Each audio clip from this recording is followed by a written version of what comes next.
The second week of federal control over public safety in Washington, D.C. is now underway, and the number of arrests is climbing. Attorney General Pam Bondi announced that federal and D.C. law enforcement authorities arrested 68 people overnight. The White House has announced that its deployment of federal officers has resulted in more than 300 arrests since they began this enforcement strategy. Over 300 arrests in D.C. and counting. Just last night, our federal and D.C. law enforcement partners made 68 arrests and seized 15 illegal firearms. Homicide suspects, drug traffickers, and more are being charged. I'll continue to stand with you as we make D.C. safe again, Bondi said in a post on X. Enforcement teams now include 22 multi-agency units deployed across all 7 D.C. police districts. At the same time, hundreds of protesters marched to the White House this weekend, demanding an end to the federal intervention. Several thousand protesters marched through downtown D.C. to the White House behind a giant banner that read, "Trump must go now." I want America to understand that what's going on here is unconstitutional, illegal, immoral, wrong. We've got an illegal martial law going on in D.C. when there's no problems here that aren't normal crime that exists in America. We have an illegal and immoral going after immigrants for no reason. Earlier, President Donald Trump said he was deploying hundreds of National Guard troops to Washington and temporarily taking over the city's police department. I'm announcing a historic action to rescue our nation's capital from crime, bloodshed, bedlam, and squalor, and worse. This is Liberation Day in D.C., and we're going to take our capital back. We're taking it back. Under the authorities vested in me as the President of the United States, I'm officially invoking Section 740 of the District of Columbia Home Rule Act. You know what that is? And placing the D.C. Metropolitan Police Department under direct federal control, and you'll be meeting the people that will be directly involved with that. Very good people, but they're tough, and they know what's happening, and they've done it before. In addition, I'm deploying the National Guard to help reestablish law, order, and public safety in Washington, D.C., and they're going to be allowed to do their job properly. And you people are victims of it, too. You know, you're reporters, and I understand a lot of you tend to be on the liberal side, but you don't want to get mugged and raped and shot and killed. And you all know people and friends of yours that happened.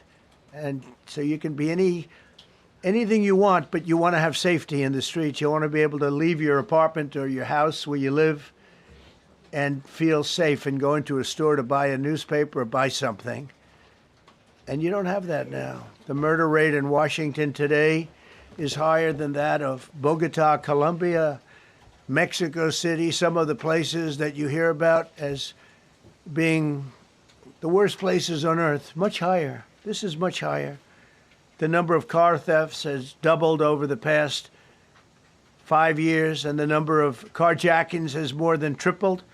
Murders in 2023 reached the highest rate probably ever. They say 25 years, but they don't know what that means because it just goes back 25 years. Can't be worse.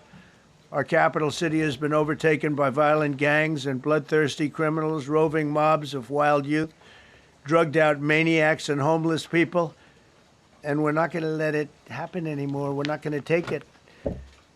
Just like we did on our southern border. Nobody comes through our southern border anymore. 3 months in a row, we had zero. I don't know if that's right, but the people that do the work, it's a very liberal group of people, actually, and they actually said zero for the last 3 months. Nobody thought a thing like that was possible.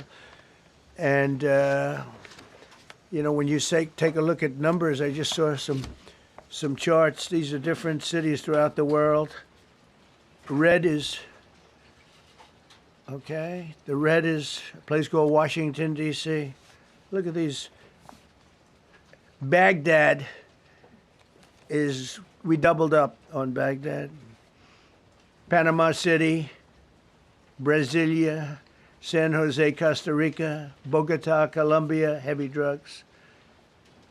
Mexico City, I mentioned, Lima, Peru, all double and triple what they are. So do you want to live in places like that?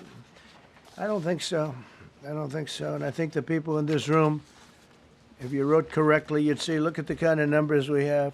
D.C., 41 per 100,000, number one that we can find anywhere in the world. Other cities are pretty bad, but they're not as bad as that.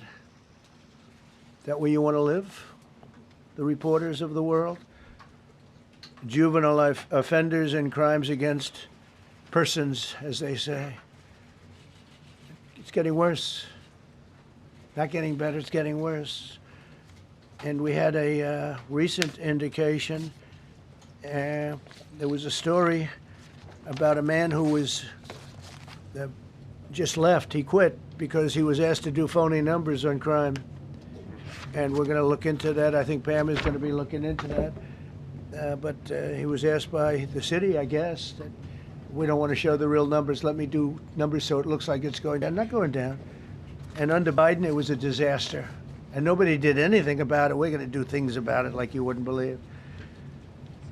Every American has a constitutional right to be able to access and petition their government in safety, and countless federal officials and employees likewise have the right to carry out their jobs in peace without being shot. As you know, I lost a very good person a while ago, was shot waiting for his wife. He was in the car. They robbed his car. They shot him. They killed him like it was nothing to it. She was walking to the car. It's a horror show. This issue directly impacts the functioning of the federal government and is a threat to America, really. It's a threat to our country. We have other cities also that are bad, very bad. You look at Chicago, how bad it is. You look at Los Angeles, how bad it is. We have other cities that are very bad. New York has a problem. And then you have, of course, Baltimore and Oakland. We don't even mention that anymore. They're so far gone. We're not going to let it happen. We're not going to lose our cities over this. And this will go further. We're starting very strongly with D.C., and we're going to clean it up real quick, very quickly, as they say. This dire public safety crisis stems directly from the abject failures of the city's local leadership. The radical left city council adopted no cash bail. By the way, every place in the country where you have no cash bail is a disaster. That's what started the problem in New York, and they don't change it. They don't want to change it. That's what started it in Chicago. I mean, bad politicians started it, bad leadership started it, but that was the one thing that's central, no cash bail. Somebody murders somebody and they're out on no cash bail before the day is out. We're going to end that in Chicago. We're going to change the statute. I spoke with Pam and Todd and everybody. We're going to change the statute, and I'm going to have to get the Republicans to vote because the Democrats are weak on crime, totally weak on crime. They don't know why. They want to stop because they get mugged too. But we're going to change no cash bail. We're going to change the statute and get rid of some of the other things. And we'll count on the Republicans in Congress and Senate to vote. We have the majority, so we'll vote. We don't have a big majority, but we've gotten everything, including the great, big, beautiful bill.